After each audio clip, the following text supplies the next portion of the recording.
मुकाबला है। ट्रेन बंद करके आए भाजपा वाला डर से।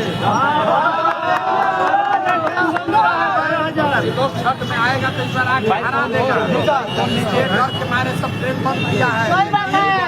लोग जहाँ में सूरत से जामनगर से लोग फोन करके कह रहा है भैया चाहे छठ के 2 दिन के बाद पहुँचेंगे लेकिन बिहार पहुँचेंगे इस बार हर हालत में। जन स्वराज का सरकार बना के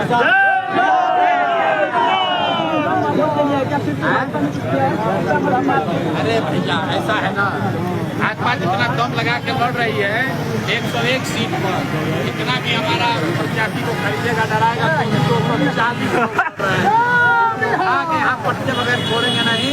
बेतिया की जनता से अपील कर रहे हैं कि यहाँ पर जो रेणु देवी हैं बहुत दिन तक लालू जी का भाई दिखाकर जीत लिए। इस बार लालू के डर से मोदी को वोट, भाजपा को वोट देने का जरूरत नहीं है। इस बार जन स्वराज का विकल्प